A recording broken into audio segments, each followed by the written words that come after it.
Welcome back. Today, Mr. Hart is going to give us a little bit of help mining some crypto. So despite his cute appearance, he has a secret. He's actually an 8 gig hard drive. What am I saying? He's an 8 gig USB. You knew that. This is just testing you. So when he's not dressed up, when he's stripping down, we can plug him into things. And because I don't want to show you all of my stuff on HiveOS, and it wouldn't really be prudent for me to do that anyway. And you know what HiveOS is. Well, and if you don't, I'll show you what it is. But anyway, there's already a HiveOS image on here, which is a Red Hat based operating system that's used for mining crypto with GPUs specifically. They do have ASIC, but I've never messed with that. So what I'm doing right now, we're booting up this Alienware M13 R3. It's the last iteration of the 13-inch laptops that they made before they nixed it from their lineup. And it has, I believe it's a GTX 1060, if I remember correctly, that's in this guy. And that's important because, obviously in order to mine crypto with a GPU, you have to have a GPU. So what I've done is, rather than swapping out a hard drive or adding an external hard drive or something like that, I want to be able to use this laptop as it sits and run Windows or run Linux or whatever else on it in order to use it normally, so that I've got a dual purpose computer. And then putting the operating system on this simply allows me to shut the computer down, change a few settings, plug this in, power it back up, and then it'll mine crypto for me. Now, I'm not sure what's going on right now. It's supposed to boot just fine, but it looks like it may have hung up, which isn't normal and isn't good. So I may have to do a little troubleshooting. Let's see what happens if I tell it to shut off. Okay, well that works. So we'll try again.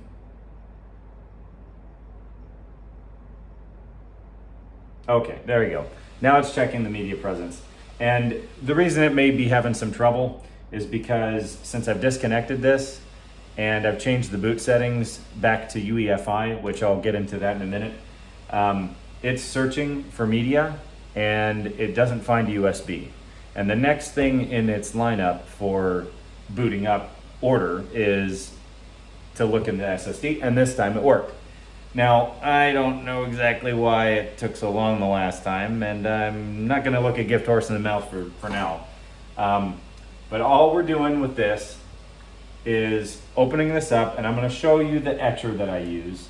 I'm actually gonna hook up this monitor over here because I haven't quite gotten geeky enough to figure out how to record the screen for you, so I'm gonna go ahead and try to make it more visible just by hooking this up. And then I'll show you the etcher program that I use, Balena etcher specifically. And yeah, I'll show you the image file, and I can even show you where to get it. Here we go, the display's coming on, or gotta turn it on. Anytime now.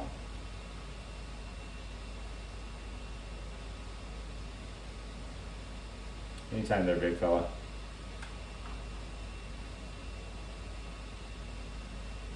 There we go. Oh, nice. Check your connection. Wonderful. You don't want to work today? That's very awesome of you.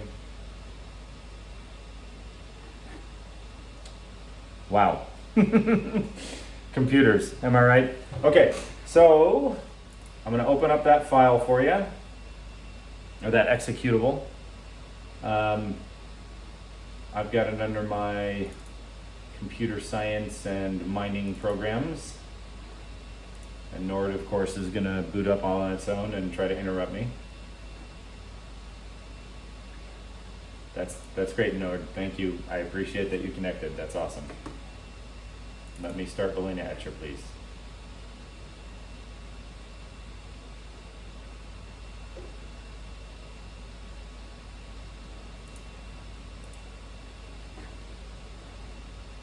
Oh snap, you need a reboot. Well, I'm not doing that right now. Okay.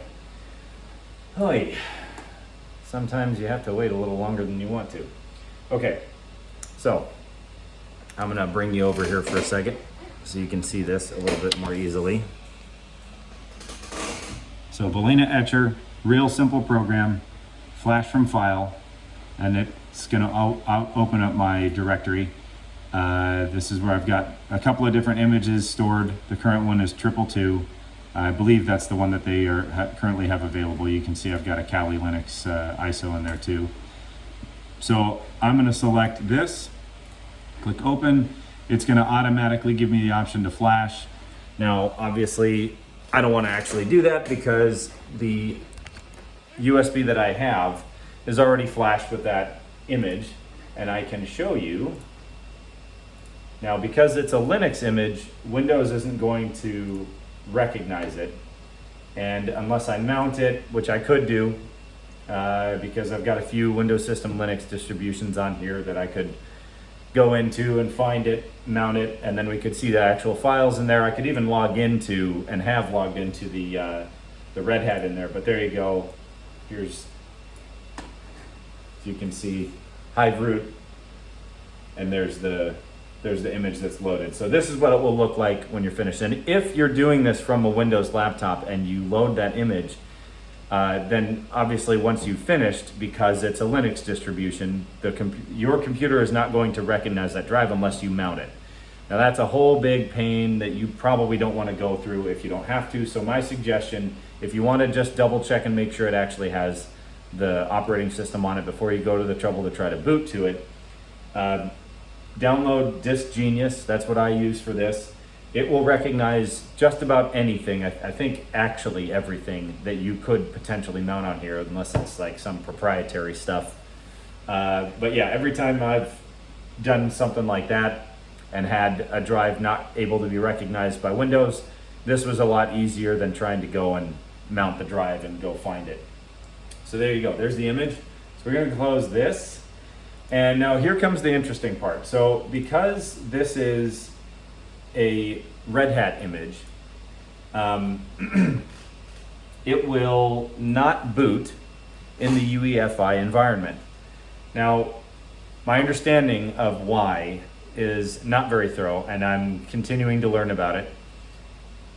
But what I think I know is UEFI is a boot environment that is built for the specific purpose of not allowing OSs that do not have an appropriate key to be able to boot in the Windows booter.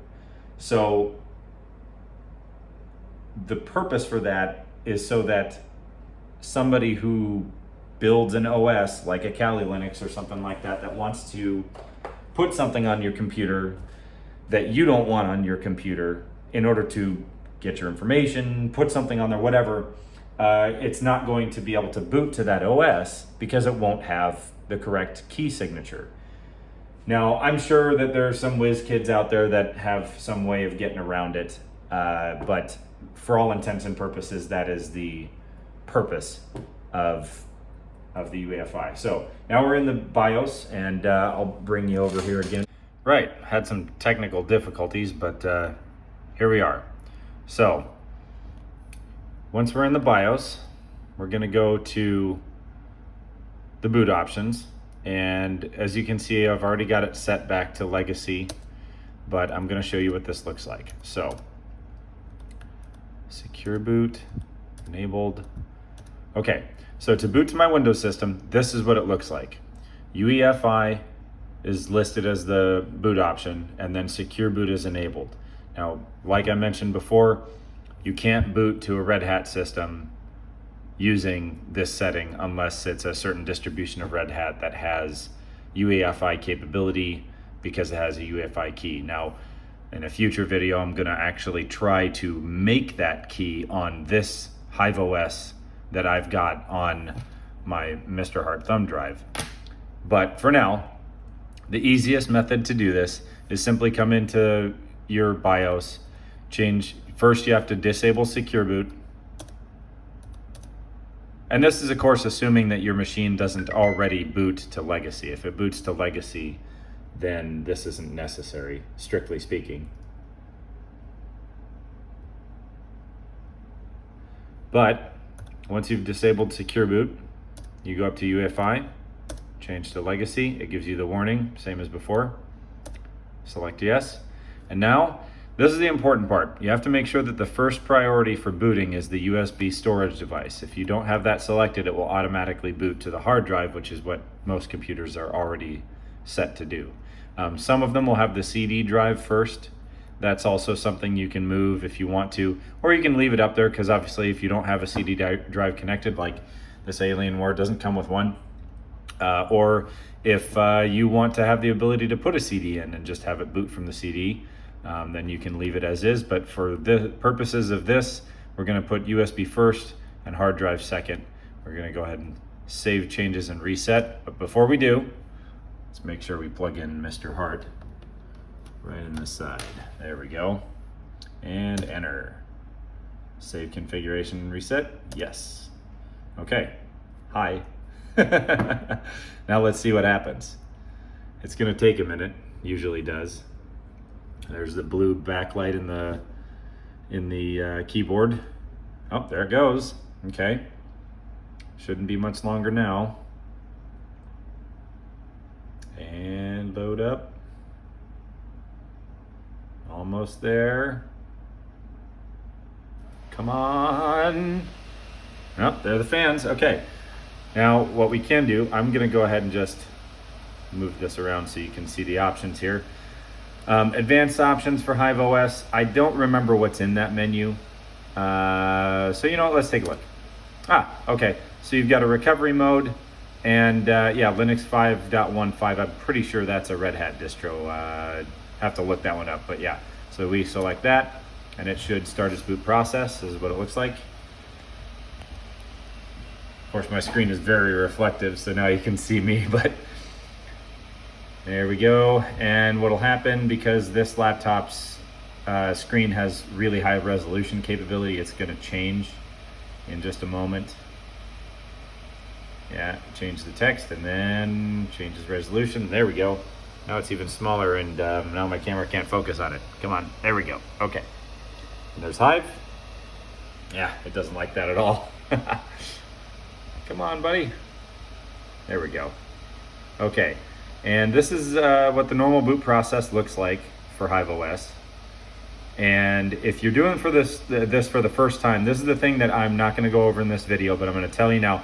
You have to enter your password and your login information. So it's going to be the rig ID and the password that you are provided from your web portal with HiveOS. And that's going to be the first thing this will do, and it'll only do it on the first boot, and you can force it to do it with a command. They even have a how-to. I mean, obviously they have a how-to for all of that online. But yeah, now you can see, once that's done, and it's connected to the internet, which will require setting up the Wi-Fi, and sorry for the focus, this is an iPhone 12, so, you know, well, whatever. There you go. HD graphics is the internal, and then the GeForce, it is a 1060, I was right about that, okay. And you can see right there that it is running at about 50 degrees. That will probably pop up to like 65, 70, because I've got it set to use 55 watts, which is a really conservative amount. And it doesn't do super great. It won't show you the hash rate on here, but that'll show up in your portal. And then you can, of course, do like you would do with any other miner and send it all kinds of commands and such from there. I'm loving how this camera's not focusing. Anyway. Thank you for joining me. I hope this was helpful if you wanted to get into mining, if you just want to experiment with your laptops, something you got laying around. I've got plenty more little trinkety cool tricks and stuff that I'm going to be going into, including actually getting inside the environment of this USB. I'm going to show you how you can go through a Windows, or Windows System Linux is what it's called, but that's a virtual machine. That it just not requires, it doesn't require loading VMware or something like that, but you can log in through that into the USB by mounting it, and then actually log into the root directory as root for this 8 gig USB. I thought that was pretty cool, so I hope you're looking forward to watching it. I'll see you later.